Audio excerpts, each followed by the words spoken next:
ሰላም ጤና ይስጥልን ክብሯን የሰንበት ሙያ መርሃ ግብራችን ተመልካቾች እንደምን ዋላችሁ እንደተለመደው በዚህ ሰዓት የሚቀርብላችሁ የጸበል ጸዲቅ ዝግጅታችን ነው ለዛሬ በጸበል ጸዲቅ ዝግጅታችን ለተጠየቀው ጥያቄ ምላሽ እየሰጡ ከኛ ጋር ቆይታ የሚያደርጉት ቀሲስ ኃይሉ ብርሃኑ ናቸው ለጥያቄዎቻችሁ ተገቢውን ምላሽ ታገኛላችሁ ካፍታ ቆይታ በኋላ ከእንግዳችን ጋር ተመልሰን የምንመጣ ይሆናል አብራችሁ ቆዩ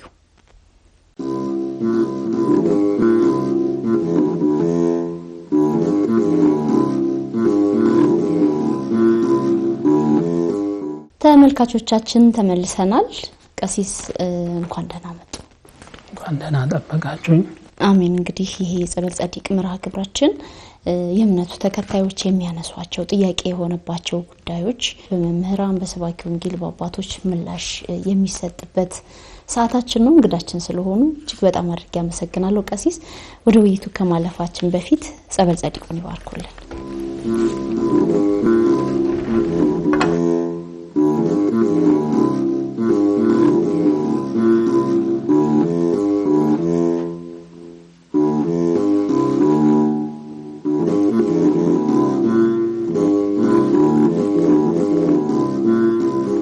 ተመልካቾቻችን ጸበል ጸዲቁን ባርከውልን ተመልሰናል በቀጥታ የምናልፈው ወደ ውይይታችን ነው አብራችሁን ቆዩ ቀሲስ በድጋሚ እጅግ በጣም አድርጌ አመሰግናለሁ ወደ ጥያቄው ለለፍ ጥያቄውን የላኩልን ምእመናን ናቸው ለዛሬ እንግዲህ ከርሶ ጋር የምንወያይበትን ጥያቄ ላኩልን ጥያቄው በተመሳሳይ ኃጢያት በተደጋጋሚ መውደቄና ለንስሐ አባቴ መናዘዜ አሁን እያሸማቀቀኝ ከሳቸው ጋር ያለኝ ቅርበት ቀስ በቀስ ቀነስኩት እንደ መፍትሄ ብዬ ግን ያሰብኩት እሳቸውን ትቼ ሌላ ንስሐ አባት መያዝ ነው ምን ተመክሩኛላችሁ ይሄንን ሐሳብ አስቤያለሁ የሚል አጭር ጥያቄ ነገር ግን በጣም ጥልቅ ሐሳብ የያዘ የብዙዎቻችን ችግር የብዙዎቻችን ሐሳብ የሆነ ጉዳይ ነውና እንግዲህ የንስሐ አባት መንፈሳዊ ሐኪም ነው አንዳንድ ጊዜ በእንደዚህ አይነት በተደጋጋሚ ኃጢያት ስንወድቅ ለንስሐ አባታችን ሄደን መናዘዝ መናገር በራሱ ያሽማቀቀንና ደግሜ ሄጄ ከነገርኳቸው ሰው ያደርጉኝ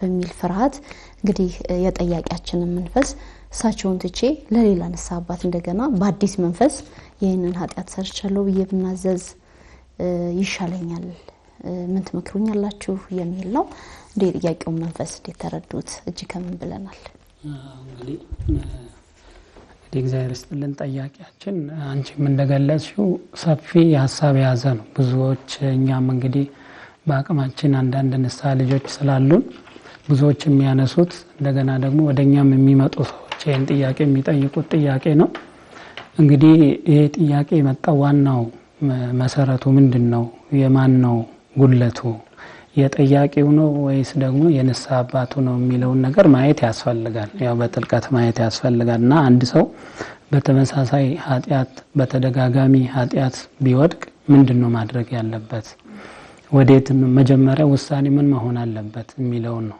ለዚህ ደግሞ መነሻ የሚሆነን እንግዲህ እግዚአብሔር አምላክ መጀመሪያ ንስሐን ሲሰጠን ወደሱ የምንመለስበት የመጀመሪያ የቸርነቱ በር መሆኑን ማወቅ አለብን ምክንያቱም በዚህ በሃይማኖት አበው ላይ ራሱ ንስሐ ማለት የእግዚአብሔር የቸርነቱ በር እንደሆነ እንደገና ደግሞ ወደ እግዚአብሔር የምንቀርብበት የኃጢያታችን መደምሰሻ በር እንደሆነ ይነግረናል ማለት ነው ስለዚህ ይሄን የኃጢያታችን መደምሰሻ ወደ እግዚአብሔር መቅረቢያ በር ደግሞ በዚያ በር ማለት ነው ወደ መንግስተ ሰማያት የምንገባበት የምንወጣበት ነው ንስሐ ማለት ነው ስለዚህ ያን ንስሐ ደግሞኛ መቼም አንድ ሰው ንስሐ ሲገባ ኃጢያት ስለሚሰራ ነው ንስሐ የተሰራለት ማለት ነው ስለዚህ ኃጢያት የሚሰራ ሰው ንስሐ እንደሚገባ ያስባል ማለት ነው እግዚአብሔር አምላክ መጀመሪያ አዳምና እንግዲህ ሔዋንን ሲፈጥር አዳምና ሔዋን አትብላ የተባለውን ያቺን ወይ ደግሞ የንስሐ የጾም ሊሆን ይችላል ትእዛዝ አፍርሶ ምን አድርገዋል ኃጢያት ሰርተዋል በድለዋል እና አዳም ጸበለስ ቅጠል ስር ተደበቀና ጌታ ግን ንስሐ እንዲመለስ ወደ እግዚአብሔር ወደ ራሱ ወደ ፈጣሪው እንዲመለስ የንስሐ ልቦና እንዲኖረው ምን ብሎታል አዳም ወዴት አለ ብሎ ሊፈልገው መጣ ማለት ነውና እኛ እንግዲህ ተደጋጋሚ ኃጢያት የምንሰራ ኃጢአትን ብንሰራ ንስሐ የተሰራልን ወደ እግዚአብሔር እንድንመለስ የቸርነቱን በር እንድናንኳኳ ያ ደግሞ ወደ እግዚአብሔር ገብተን እንድንወጣ የሚያደርገን ነው ማለት ነው። ወደ ምሕረቱ በር ማለት ነው። እና ከዚህ አንጻር ጠያቂያችን እንግዲህ ለዚህ መነሻው የሚሆነው የንስሐ አባት ነው። ንስሐ አባት መጀመሪያ አንድ ንስሐ አባት ንስሐ ልጆቹን ሲይዝ እንዴት ነው መያዝ ያለበት? ኃጢአታቸውን እንዴት መናዘዝ አለባቸው?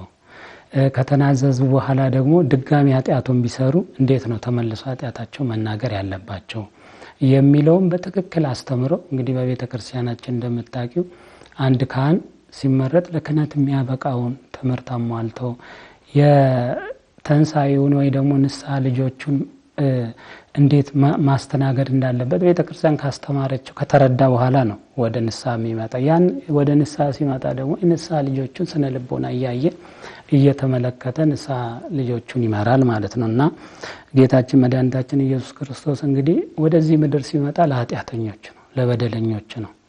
እና ይሄን አስቦ አንድ ሰው ተደጋጋሚ ኃጢአትን ቢሰራ እኛ ሰው ልጆች ማለት ነው እንግዲህ አባቶቻችን እንደሚሉት የሰው ልጅ ለእግዚአብሔር ለፈጣሪው ራሱ አስቸጋሪ ሆነዋል ማለት ነው። ይሄ ምንድነው? አንደኛ እንስሳዊ ባህሪ ያለው፣ ሁለተኛ ደግሞ መላካዊ ባህሪ ያለው። ይሄ ሁለቱ እየተጋጨ አንዱ ኃጢአት እንዲሰራ ያደርጋል፣ አንዱ ወደ እግዚአብሔር እንዲቀርብ ያደርጋል። ሁለቱንም እግዚአብሔር ደግሞ ምን ብሎልናል? አመቻችተን የምንኖርበትን ኃጢአት ሳንሰራ ወደ እግዚአብሔር የምንቀርብበትን ንስሐ ነው ይሰራልን፣ በር ወደሱ መቅረቢያ ማለት እና እኚህ ጠያቂያችን እንግዲህ መጀመሪያ የንስሐን ምንነት መረዳት አለባቸው ማለት ነው። ንስሐ ማለት ምን ማለት ነው? በኃጢአት ብወድቅ ወደ እግዚአብሔር መቅረቢያ ነው አይደል? ከዚያ በኋላስ አልወድቅም ወይ? እንግዲህ አንድ ሰው ለምሳሌ ገላውን ሲታጠብ ለምንድን ነው ገላውን የሚታጠብ? ድጋሚ ላለመታጠብ ነው? እንደዚህ ለመኖር አይደለም መቼም መቆሸሹን ያውቃል። ስለዚህ ታጥቦ ደግሞ ምን ይላል? አሁንም ድጋሚ ይቆሽሻል። ድጋሚ ይታጠባል አይታጠብም? ይታጠባል ማለት ነው። አንድ ሰውም በኃጢአት ቢወድቅ መልሶ ንስሐ እንዲገባ እንግዲህ እስከ 7ቱ ምስጢራተ ቤተክርስቲያን በቤተክርስቲያናችን ካሉት 7ቱ ምስጢራተ ቤተክርስቲያን አንዱ ንስሐ ነው እና የሚደገሙ ማይደገሙ የሚባሉ አሉ። ከሚደገሙት ውስጥ አንዱ ምንድነው? ምስጢረ ንስሐ ነው ማለት ነው። እና እግዚአብሔር ለምንድን ነው እንዲደገም ያደረገው? አባቶቻችን ይሄን አይተው ተመልክተው እንዲደገም ያደረጉት ለምን? አንድ ብቻ ሰው ንስሐ ገብቶ የሚኖር ቢሆን አይሆንም። ልክ እንደዚሁ ምስጢረ ቁርባንም የሚደገም አድርጎ እግዚአብሔር አምላክ ዕለት ዕለት ስጋውን እንድንበላ ለዚያ ለስጋው ወደሙ እንድንቀርብ ደግሞ ንስሐን ሰርቶልናል ማለት ነው። እና ከዚህ የተነሳ ጠያቂያችን በመጀመሪያ የንስሐን ምንነት መረዳት ማወቅ አለበት። ለዚህ ደግሞ ዋና ተጠያቂ ንስሐ አባት ነው። ንስሐ አባት ልጆቹ ኃጢአት ሰርተው በድለው ወደሱ ሲቀርቡ ያ ኃጢአት እውነት ነው ድጋሚ መሰራት እንደሌለበት ማስተማር መምከር አለበት ማለት ነው። ቢሰሩ ደግሞ የእግዚአብሔር ምሕረት ቸርነት አስበው ድጋሚ እንዲመለሱ ደግሞ እንደዚህ ማስረዳት አለበት። ይሄን እንግዲህ ዮሐንስ አፈወርቅ በተለይ በቤተ ክርስቲያናችን ሰው ወደ ንስሐ ዘወትር መመለስ እንዳለበትና እግዚአብሔር ገጸ ምሕረቱን ሁሌ ማየት እንዳለበት ሲያስረዳ የሰይጣንን ስራ ነው የሚያስረዳ ማለት ነው። ኃጢአት ሲያሰራ ድፍረት ይሰጣል። ንስሐ ስንገባ ደግሞ ያን ድፍረት ያሳጣናል ማለት ነው። ስለዚህ በዚህ የተነሳ ምን ያደርጋል ሰው ማለት ነው? ያ ሰይጣን በልቦናችን አድሮ ማለት ነው እኛ ወደ ንስሐ ልቦናችንን ከፍተን ወደ ንስሐ ልንመለስ ስንል እንዴ አንተ ይሄን ሁሉ ኃጢአት ሰርተ እንዴት ብለህ ነው በእግዚአብሔር ፊት የምትቀርበው? እግዚአብሔር እኮ ምንድነው? ፈራጅ ነው አይደል? ይቅር እንደማይል አድርጎ ማለት ነው ያሳየዋል። በዚህ የተነሳ ሰው እንግዲህ ማለት ነው ኃጢአት ሲሰራ ያላፈረውን ንስሐ ሲገባ ደግሞ አፍሮ ከእግዚአብሔር ይርቃል ማለት ነው። እንግዲህ በዚህ የተነሳ ያን ተደጋጋሚ ኃጢአት እየሰራ ሲሄድ ደግሞ ወደ ንስሐ አባቱ መቅረብ ይፈራል ማለት ነው። በዚህ ጊዜ እንግዲህ ንስሐ አባቶች እኛ ካህናት ደግሞ ንስሐ ልጆቻችን የት ወድቀዋል? ምን ውስጥ ነው ያሉት? ማለት የሸሹት ለምንድን ነው ብለን ይሄ እንግዲህ በብዛት የንስሐ አባትና የንስሐ ልጅ ግንኙነት መራራቅም ይሄን ሊያመጣ ይችላል። በየጊዜው ንስሐ አባትና ንስሐ ልጅ በየጊዜው እየተገናኘ የሚወያይ ከሆነ ቢያንስ በወር አንድ ጊዜ የሚወያይ የሚነጋገር ከሆነ ይሄ ክፍተት አይፈጠርም። ምክንያቱም በየዕለቱ ንስሐ አባቱን አይን ስለሚያይ ኃጢአት ሲሰራ ያን ነገር ያስባል ማለት ነውና ከዚህ የተነሳ ዋነኛ ተጠያቂ ንስሐ አባት ነው ለዚህ ጥያቄ መነሻነት ማለት ነው። ሁለተኛው ማጥበብ ይችሉ ነበር። ሁለተኛው ግን ተንሳዩ ይህን ጥያቄ ጠየቁት ስለ ንስሐ ማወቅ ከንስሐ አባቶቻቸው የንስሐን ምንነት መረዳት ንስሐ ለምን ተሰጠኝ የሚለውን ነገር ማወቅ አለባቸው። ይሄ ነው ማስበው እንግዲህ እንደመጀመሪያ። መልካም ጥሩ። እንደው ከዚሁ ጋር ተይዞ አንድ ሐሳብ ላንሳ መምህር፣ ምናልባት በምን አይነት ሁኔታ ነው አንድ ምእመን የንስሐ አባት መቀየር የሚችለው የሚለውን ብናነሳ። መቀየር ደግሞ የሚችለው ብዙ ጊዜ ንስሐ የማይሰጡ ከሆነ አይደል? ንስሐ የማይሰጡ ከሆነ ንስሐ ልጅ ደግሞ ንስሐ የሚፈልግ ከሆነ አንዳንድ አባቶች አሁን እኔ የሚያጋጥሙኝ ሰዎች አሉ። ምን ይላሉ? ንስሐ ስጡን አባ ሲባል ቆይ አንቺ ገና ነሽ እንደዚህ ነሽ እያሉ ያን የማራቅ ነገር አለ። ያን የልጁን ኃጢአት ጠይቆ ወደ ንስሐ የማቅረብ ነገር የለም ማለት ነው። ከዚህ የተነሳ ያ ልጅ ንስሐ የማይሰጠው ከሆነ ቀርቦ የማያስተምረው ከሆነ የማያወያየው ከሆነ ንስሐ አባቱን መቀየር ይችላል ማለት ነው። ሌላው ደግሞ በስነ ምግባር ማለት በካህኑም ሊሆን ይችላል፣ በንስሐ ልጁም ደግሞ አለመመለስ ሊሆን ይችላል ማለት ነው። አሁን ለምሳሌ ንስሐ ልጁን ኃጢአት በተደጋጋሚ ሊሰራ ይችላል። ከዚያ ኃጢአት እንዲወጣ በቤተ ክርስቲያን መሰረት አስተምሮ መክሮ ገስጾ አልመለስ ቢል ያ ካህን እግዚአብሔር ትእዛዝ ተሰጥቶታል። በሱ አማካኝነት ከሚጠፋ ምን ይላል? ያ መጥቶ የማይማር ወደ ንስሐ የማይገባ ስጋው ደሙን የማይቀበል ከሆነ ምን ይላል? ያው እኔ ከዛሬ ጀምሮ አሰናብቻለሁ ይላል። ሁለተኛ ካህኑ ራሱ ደግሞ በስነ ምግባር ቢያዝ ባልባሌ ቦታ ቢውል አሁን ምንድነው ካህንን በርግጥ ጌታችን መድኃኒታችን በቤተ ክርስቲያን ካህንን የሚቀጣው ራሱ እግዚአብሔር ብቻ ነው የሚል አለ። ቢሆንም ግን ካህናት ግን ሰው እንደመሆናቸው ያጠፋሉ። ያ ንስሐ ልጅ ቢቻል እንደ ሰበካ ጉባኤ ያሉትን አባቶች እናቶች በሰበካ ጉባኤ ውስጥ ያሉትን አማክሮ ስነ ምግባራቸውን በሃይማኖት ጠብቆት ነው ማለት ነው። ንስሐ አባቱን በሃይማኖት ይጠብቋል። መጀመሪያ ብሎ ንስሐ አባቱ እንደው በሌላ ስነ ምግባር ወደቀ ብሎም አይለቀውም። ዘርዞ ያን አይቶ እንደ ቤተ ክርስቲያን ስርዓት ሄዶ ያ ንስሐ አባት የማያስተምረው የማይመክረው ከሆነ በስነ ምግባር የተበላሸ ከሆነ መቀየር አለበት። ስለዚህ ምን ማድረግ አለበት ይህ ሰው? አንደኛ ያው ኃጢአት በተደጋጋሚ ስንሰራ እግዚአብሔር ይቅር እንደሚል እኛ ያ የጠፋውን ልጅ ማየት ነው። ሉቃስ ወንጌል ምዕራፍ 15 ላይ እሱ ሀብት ንብረቱን ተካፍሎ ሄደ፣ በደለው አባቱን ማለት ነው። ሲመለስ ግን አባቱ እሱ ከሄደው ፍጥነት አባቱ ነው ሄዶ አቅፎ ልጄ ጠፍቶ ነበር ተገኘ፣ ሞቶ ነበር ሕያው ሆነ፣ ለእጁ ቀለበት ለእግሩ ጫማ አይደል ፍሪዳ ረዱለት ያለው ማለት ነው። ስለዚህ እግዚአብሔር እኛ ከሱ ከምንርቅ ይልቅ እሱ የሚቀርበን ይበልጣል። ቸርነቱን ምሕረቱን ማሰብ ነው። የእግዚአብሔር ቸርነት ምሕረት እንደ ባህር ነው። በዚያ በባህር መታጠብ ነው ማለት ነው። እኛ ዘወትር ኃጢአት ብንሰራ እግዚአብሔር ይቅር ባይ ነው ማለት ነውና ባህር ምሕረት ስለሚባል ማለት ነውና ያን ማሰብ አለባቸው። ዞሮ በአጠቃላይ ግን ንስሐ አባትን መቀየር የምንችልባቸው መንገዶች እንግዲህ ማለት ነው በስነ ምግባር በሰውየው አለመማር አለመገኘት። ምክንያቱም ንስሐ አባትን በዚያ መጠየቅ የለበትም መቀየር ይችላል ማለት ነው። እንግዲህ የበለጠ ማለት ነው በሃይማኖት ደግሞ በሃይማኖት አሁን መቀየር ለምሳሌ ልጁ አሁን ከቀየረ መቼም ንስሐ አባት ይተዋል ማለት ነው። በሀገር መቀየር ሀገር አሁን ንስሐ አባቱ ሀገር ከቀየረ ወይ ልጅ ከቀየረ መተው ይችላል ማለት ነው፣ መልቀቅ ይችላል ማለት ነው። ዙሪያው መሰነባበት አለባቸው። መሰነባበት አሁን እዚህ ላይ አባቶቻችን በጣም በጥልቀት ያስተምራሉ። አሁን በእኛ አሁን ባለው ሊቃውንቱ የሚያስተምሩት ክርስቶስ የሚፈልገው የነፍስ ድነት ነው ማለት ነው አይደል? እና አሁን እኛ ተሰናብተን ብንሄድ መልካም ነው። ተሰናብተን የአባቴ ያሰናብቱን ብሎ ፍትሐ ዘወልድ አንብቦ በቃ እኔ አሰናብቻለሁ ከዛሬ ጀምሮ ብሎ ለዚያኛው ለሚሄደው ንስሐ አባት በሰላም አስረክቦት መሄድ አለበት ማለት ነው።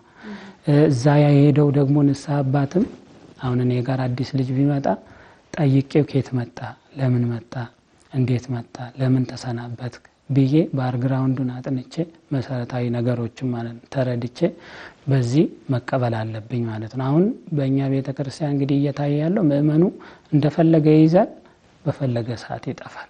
ይሄ የኛ የአባቶች ጉለት ይመስለኛል። በስነ ስርዓት በትክክል ንስሐ ልጆቻችን ማስተማር በአግባቡ መረዳት ማለት ነው እና ሲሄዱ መጠየቅ ሲመጡ ደግሞ ኬት መጣ ማለት ያስፈልጋል ማለት ነው። መልካም ነው። በተመሳሳይ ኃጢአት መውደቅ ተስፋ መቁረጥን ሲያመጣ ያንን መንፈሳዊ ስብራት እንደው እንዴት ነው መጠገን የሚቻለው መምህር? እንግዲህ እግዚአብሔር አምላክ በራሱ በበጎ ፍቃድ ወዶናል። አንደኛ እግዚአብሔር ምሕረት ማሰብ ያልኩት ቅድም ይሄን ነው። ራሱ ስለወደደን ያቺን አሁን ዘማዊቷን ሴት እግዚአብሔር አምላክ ዘማዊ ነሽ አላላትም። ከሳሾችሽ ወዴት ነው ያሉት ነው ያላት ማለት ነው። በቀኝ የተሰቀለውን ሰው ወንበዴ ነህ አላለም። ከአዳም ቀድመ ገነት ትገባለህ ብሏል። አሁን እኛ ተደጋጋሚ ኃጢአት ስለሰራን እግዚአብሔር አምላክ ኃጢአትን እንጂ ኃጢአተኛን አይጠላም። የኛን መመለስ እንጂ የኛን አለመመለስ አይወድም ማለት ነው። ስለዚህ ከዚህ የተነሳ በኃጢአት ተደጋጋሚ ብንወድቅ እግዚአብሔር መሐሪ ነው፣ ይቅር ባይ ነው ብለን ማሰብ አለብን። እንደዚህ አይነት ነገር ደግሞ ከንስሐ አባቶቻችን የሚያርቀን ከሆነ ያኔ ማስተዋል አለብን፣ የእግዚአብሔር ምሕረት ማሰብ አለብን ማለት ነው እና የሰይጣን ስራም ይሄ ነው። ምን ማድረግ ነው? እኛ በወደቅነው ኃጢአት ማለት ነው እኛን በዚያ እያሸማቀቀን ኃጢአተኛ ነህ በደለኛ ነህ እያለ እኛ ወደ ንስሐ እንዳንቀርብ ያደርጋል። እግዚአብሔር ንጹህ ነው፣ አንተ እንዴት ወደሱ ትቀርባለህ ይለናል። እኛ ግን እግዚአብሔር አምላክ እንግዲህ አሁን የኛ ኃጢአት እግዚአብሔርን ያረክሰዋል? አያረክሰውም እውነት ለመናገር ማለት ነው። ግን ምንድነው በምክረ ካህን ሄደን ያን ተደጋጋሚ ኃጢአት ለመተው መሞከር። አሁን አንዳንድ እንግዲህ አሁን ጠያቂያችን እንዳሉት ምንድነው ተደጋጋሚ ኃጢአት በመስራት የተነሳ ወደ ንስሐ አባቴ መሄድን ምንድነው እየፈራው መጣው። ስለዚህ ከነሱ ለመሸሽ ነው እየወሰንኩ ያለውኝ ነው። ስለዚህ ያን ነገር አሁን ይሄ ትክክለኛ ምርጫ አይደለም ማለት ነው። እንደውም የበለጠ ወደ ንስሐ አባቱ መቅረብ ነበረበት። ተደጋጋሚ ወደ አበንሳው ሲቀርብ ለመዳን ያለውን መሻት ያሳያል። አንድ ሰው በተደጋጋሚ ወደ ንስሐ አባቱ ሲሄድ እኮ እንደውም አንዳንድ አባቶች ምን ይላሉ? አንተ ኃጢአት እየሰራ ባበዛ ቁጥር ወደ እግዚአብሔር በተመላለስከ ቁጥር ሰይጣን ደግሞ አንተን ለመፈተን ምን ያክል እየተነሳ እንደሆነ ወቅ ነው የሚሉት ማለት ነው። ምክንያቱም እኛ የንስሐ ህይወት በልቦናችን እየበዛ በመጣ ቁጥር የኃጢአት የማነው የሰይጣን ፈተና ደግሞ እየበዛ ነው የሚመጣው ማለት ነው። ስለዚህ በዚያ ልክ ደግሞ እኛ ምንድነው መበርታት መጠንከር አለብን ማለት ነው። አሁን እያደረገ ያለው ምንድነው ጠያቂያችን እያደረጉ ያሉት ድጋሚ ሌላ ኃጢአት አሁን ወደ ሌላ ንስሐ አባት ቢሄድ እኮ ድጋሚ ኃጢአቱን ሊሰሩ ይችላሉ። የበለጠ እንደውም የንስሐ አባቶቻችን ፊት እያቃጠለን በፊታቸው ቆመን እየተጸጸትን ስለዛ ኃጢአታችን እየደጋገምን ለንስሐ አባቶቻችን መንገር ነው። ንስሐ አባትም ደግሞ በዚህ መሰልቸት የለበትም። እንደውም ከዚሁ ጋር ተያይዞ በተደጋጋሚ አንድን ኃጢአት እየሰሩ ወደ ንስሐ አባት መሄድ እንደው በንስሐ አባት ላይ መዘበት መቀለድ አይነት ነገር ይሆናል። በዛም ጋር ደግሞ ተያይዞ የእግዚአብሔር ምሕረት በራሱ መፈታተን ይሆናል የሚሉ አንዳንድ ሐሳቦችን እንሰማለን። ይሄስ እንዴት ይታያል? አሁን ካነሱት ሐሳብ ጋር አያይዞ እንደመለሱ እንግዲህ ያው እንደ ንስሐ አባት ማንነት ነው የሚወሰነው ማለት ነው። እንግዲህ ንስሐ አባቶች ደግሞ ይሄን ልቦናቸው ሰፊ የሆነ መሆን አለበት። ሰው ኃጢአትን ተሸክሞ ሲመጣ ያን ኃጢአት ለማራገፍ ነው ዝግጁ ወደ ሰፊ ሆኖ መጠበቅ አለባቸው ማለት ነው። ምክንያቱም ሁሌ ጻድቅ አይመጣም መቼም ማለት ነው። ሲጀመር ንስሐ የተሰራችው ለማን ነው? ለኃጢአተኞች። ክርስቶስም ያለው ምንድነው? ወደ ኃጢአተኞች ወደ በደሉት ከበረቱ ውጭ ወዳሉት ነው እኔ የመጣሁት ነው ያለው ማለት ነው። ለኃጢአተኞች ነው። ክርስቶስም የተሰደበው እኮ ከኃጢአተኞች ጋር ይበላል ይጠጣል ነው የተባለው። እና ንስሐ አባቶች እኮ አንዳንዶቹን ከእሳት አውጡ ተብሏል። ከእሳት ውስጥ ነጥቃቸው አውጡ ተብሏል። ስለዚህ ከእሳት ውስጥ ያሉት ኃጢአተኞችን ማለት ነው። ስለዚህ ኃጢአተኞችን ከዓለም ውስጥ ነጥቀን የምናወጣ መሆን አለብን እንጂ ይሄ በንስሐ አባት ላይ መዘባበትም አይሆንም። የእውነት ለመናገር እንደውም ንስሐ አባትየው ልጄን እንዴት ነው ስለ ልጁ ያው ቀኖናውን እንኳን ተቀብሎ እየሰገደ እየጾመ እየጸለየ የልጁን መከራ እየተቀበለ አብሮ እየተቀበለ ማለት ነው። አዳም አይደለም ወደሱ የመጣው። አዳም ተሸሸገ ሸሸ ማለት ነው። ክርስቶስ ግን ወዴት ነው የመጣው? ወደሱ ነው የመጣው ማለት ነው። በበራችሁ ቆሜ ዘውትር አንኳኳለሁ፣ የከፈተልኝ ቢኖር በንስሐ ነው እኮ ምን ከፍተለት ወደሱ በመመለስ። በእርግጥ ኃጢአት በሰራን ቁጥር እግዚአብሔር ምን ይላል? ከኛ ይርቃል አይደል? አዎ ምሕረቱን ግን ከኛ አያርቅም ማለት ነው። እና እኛ እግዚአብሔር በዚህ ከኛ ይርቃል ብለን ባለማሰብ ወደ እግዚአብሔር የበለጠ እንድንቀርብ መሆን አለበት ማለት ነው። እንግዲህ እንደው ምናልባት ካነሳነው አይቀር እንደማጠቃለያ እንዲሆነን ብዙዎቻችን በተደጋጋሚ ኃጢአት ስንወድቅ ተስፋ የመቁረጥ ነገር ይኖራል።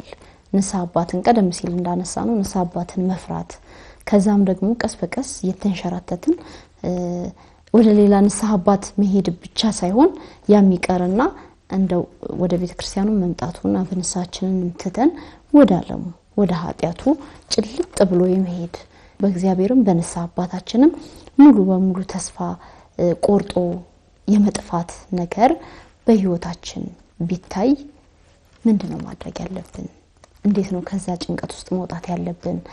እንደዚህ አይነት ፈተና ውስጥ እንዳንገባስ ቀድመን ልናደርገው የሚገባው ጥንቃቄ ምንድነው መሆን ያለበት የሚለውን እናንሳና እናጠቃልላለን። አሁን አብዛኛው በተለይ ወጣቱ ከቤተ ክርስቲያን በዚህ በዘመናዊ በቴክኖሎጂ በተለያየ አይነት እየተወሰደ ነው እየሄደ ያለው ማለት ነው። ጊዜውን የሚያጠፋው በምንድነው? በዛ በቴክኖሎጂ ላይ ነው የሚያጠፋው ማለት እና ያ ደግሞ የንስሐ ጊዜ አሳጥቶታል ወደ ዓለም ጠለቅ ብሎ እንዲገባ። ምክንያቱም ስልጣኔውም ከኛ ካለንበት የበለጠ ፈጥኖ ሄዷል። እኛ ደግሞ ከስልጣኔ በታች ሆነናል ማለት ነው እና ያለ መድረስ ነው ጥረት የሚያደርጉት 24 ሰዓት ሞባይል ላይ ተተክሎ የሚውል ወጣት ነው ያለው ማለትና ከዚህ የበለጠ ግን ያ ደግሞ ወደ ዓለም ጠልቀን እንድንገባ ያደርገናል። ዓለም ደግሞ አንዴ ከያዘችን በቃ በሚጣፍጠው ትንሽ በመታከል ጥፍጥናው የዘላለም ህይወትን ታጠፋብናለች ማለት ነውና ከዚህ እንግዲህ ዋናው ትልቁ ነገር እኛ ነን፣ ካህናት፣ መምህራን፣ አባቶች ማለት ነው። እነዛ ምእመናንን አስተምሮ መክሮ ወደ ቤተ ክርስቲያን መመለስ፣ ወደ ንስሐ መመለስ፣ መቆጣጠር። አሁን እንግዲህ በብዛት እንደሚነገረውና እንደምናየው አንድ ንስሐ አባት ከመቶና ከዚያ በላይ ንስሐ ልጆች ይይዛል። ኢቭን እያንዳንዱን ነገር ተቆጣጥሮ መያዝ አይችልም። ማን ንስሐ ገባ ማን ንስሐ አልገባ የሚለውን አይቆጣጠርም። ክፍተትም አለ በእኛና በአባቶችና በምእመኑ መካከል። ስለዚህ ያን ጋፕ ማጥበብ የምንችለው በምንድነው? በንስሐ አባቶች። ንስሐ አባቶች እያንዳንዱ ልጆቻቸውን ቢያንስ በወር አንዴ እያገኙ አይደል በወር እየሰበሰቡ የንስሐ መንገድ ወደ እግዚአብሔር የሚሄደውን ጎዳና ካሳዩ ሰው ወደ ዓለም አይሄድም። እንደው ይሄንን የማድረግ ግዴታ የንስሐ አባት ድርሻ ብቻ ነው አይደለም። ብቻ ያው ብዙ ጥያቄውም ከምእመናን ስለመጣ የምእመናንንም ድርሻ በዚሁ አጋጣሚ ብቻ አይደለም ምእመናንም የራሳቸውን ድርሻ መወጣት አለበት። ምክንያቱም የንስሐ አባት ድርሻ አለ፣ የንስሐ ልጆች ድርሻ አለ። የንስሐ ልጆች ድርሻ ምንድነው? በየጊዜው ንስሐ መግባት፣ ካህኑን ተከትሎ ትምህርት መማር፣ ይሄ ህግና ስርዓትን ማክበር ነው ትክክለኛው ማለት ነው። ንስሐ አባት ንስሐ ልጆቹን ማስተማር፣ መምከር፣ እንዲገቡ ማድረግ ብቻ ሳይሆን ለስጋ ወደሙ ከፋል ወደ እድገት ማሳደግ፣ ክርስቶስን ወደ መምሰል እንዲሄዱ ማድረግ ማለት ነው። ያኔ ሁለቱም የየራሳቸውን ድርሻ ከሄዱ አንድ ጎዳና ላይ ይገናኛሉ ማለት ነው። ያኔ እንግዲህ አሁን ያነሳ ነው ከንስሐ መራቅ ማለት ነው። ኃጢአትን ተደጋጋሚ መስራት እየጠበበ ይመጣል ማለት ነው። ምእመናንም ምን ያደርጋሉ? በየጊዜው ኃጢአት በሰሩ ጊዜ ንስሐ አባት በየጊዜው የሚያስተምራቸው የሚመክራቸው ቢሆን እነሱ የሚያስቡት ስለ ኃጢአታቸው በኃጢአታቸው ተደጋጋሚ መውደቅን ነው እንጂ በንስሐ አባታቸው ፊት ሄደው ይቅርታ አለመባልን አያስቡም ማለት ወይ ደግሞ መሸማቀቅን አያስቡም።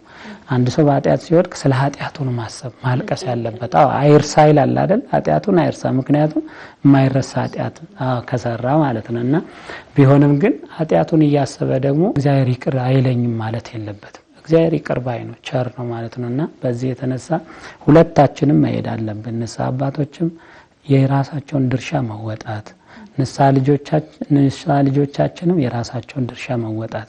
ይበልጥ ግን እኔ የምለው የንስሐ አባት ድርሻ ይበዛል ነው የምለው ማለት ነው። ምክንያቱም የማስተማር የመምከር እንደውም አንዳንድ አባቶች ምን ይላል? አንድ ንስሐ አባት 12 ልጆችን ነው መያዝ ያለበት። ቆጥሮ ሰፍሮ ለመቆጣጠር እንዲመች ማለት ነው። አሁን በእርግጥ ህዝቡ ስለበዛ የንስሐ አባቶች ደግሞ ከህዝቡ ያነሱ ስለሆነ ብዙ ሊይዙ ይችላሉ።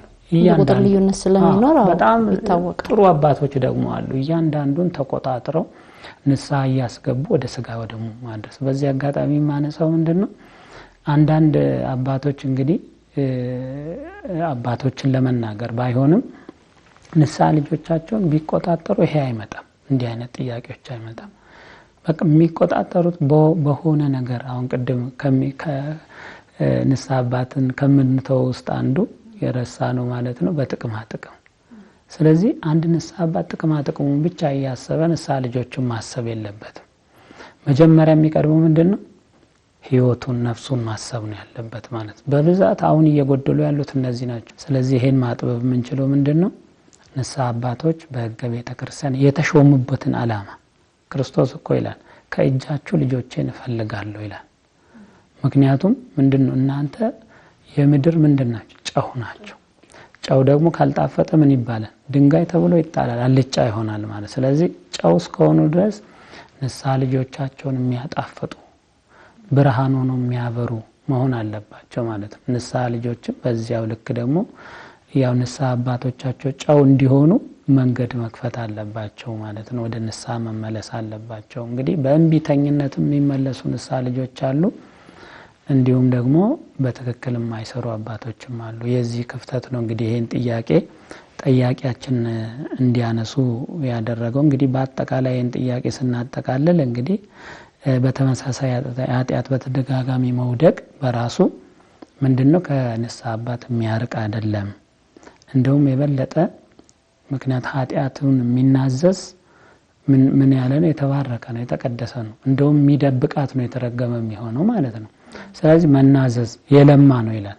የሚናዘዝ የሚናገራት ማለት ነው ኃጢአቱን የሚናገራትና ይሄን ኃጢአት የበለጠ መናገር አለበት። ክርስቶስም ስንናገር ነው እኛን ይቅር የሚለን ማለት ነውና ስለዚህ ከመቀነስ ይልቅ ወደ ንስሐ አባቱ ቀርቦ ችግሩን የሚያስረዳ ንስሐ አባቱ ደግሞ በዚህ ሁሉ ኃጢአት ተደጋጋሚ እየሰራ ብሎ ማራቅ ሳይሆን ማቅረብ በቃ እግዚአብሔር ይቅር ይልሃል ይምርሃል አንተም በርታ ብሎ በእንደዚህ አይነት አብሮ መሄድ አለበት። ግን በአጠቃላይ እንግዲህ እሳቸውን ተጨ ሌላ ንስሐ አባት መያዝ አሰብኩኝ ይቻላል ወይ እንግዲህ ማለት ነው የሚቻልበት አለ አሳማኝ ምክንያቶች ካልሆነ በስተቀር በተሰራው ኃጢአት ምክንያት ንስሐ አባት መቀየር አይቻልም። ያው እንግዲህ የሕክምና ባለሙያን መቀየር በሽታውን እንደማይፈውሰው ሁሉ የንስሐ አባትን መቀየር በራሱ ከኃጢአት ነፃ አያደርገንም ነው።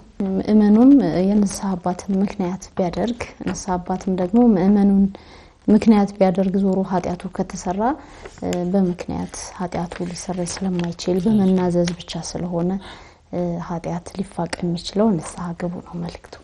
ንስሐ ግቡ ትልቁ ነገር ይሄ ነው። ንስሐ አባቶችም ልጆቻችን ንስሐ እንዲገቡ መስራት አለብን። በተለይ አሁን ደግሞ የአጽዋማት ወቅት ስለሆነ ያው የኛ ባህል በእኛ ባህል መሰረት ደግሞ እንግዲህ አሁን የተለመደ ነው አይደል? ግን ትክክለኛው የቤተክርስቲያን ስርዓት አይደለም ማለት ነው። አብዛኛው ህዝብ እንደ ሪሰርች ብንሰራ ንስሐ ሳይገባ ነው ጾም የሚጾመው ማለት ነው። ሳይመለስ ጾም ማለት ነው። እንግዲህ ቂም ያለበት ቂም ይዞ ማለት ነው። እንደዚህ ያን ሁሉ ነገር አድርጎ ወደ ጾም መግባት ልክ አይደለምና ይሄ ደግሞ የኛ ትልቁ ድርሻ ነው። ልጆቻችንን ተቆጣጥረን ጾም ከመግባቱ በፊት ንስሐ እንዲገቡ ይሄን እኮ ማስለመድ ከተደጋጋሚ ኃጢአት የሚጠብቀውም ይሄ ስለሆነ ማለት ነው። ግንኙነትን ማጠናከር ግንኙነትን ማጠናከር የበለጠ መቀራረብ ቤተሰባዊ ቅርርባችንም ደግሞ በአግባቡ እንዲሄድ ማድረግ በጣም በጥሩ ሁኔታ ከልጆቻቸው ጋር ያለውንም ቴክኖሎጂ በመጠቀም የየዕለት ውሏቸውን ሁሉ የሚጠያየቁ በጣም ጠንካራ የንስሐ አባትና የልጅ ግንኙነት እንዳለ እናውቃለንና ያው እንግዲህ አባቶቻችንም ምእመናንም በእንደዚህ አይነት መዋቅር የተሳሰሩ የሚለውን መልእክት ነው እናስተላልፈው።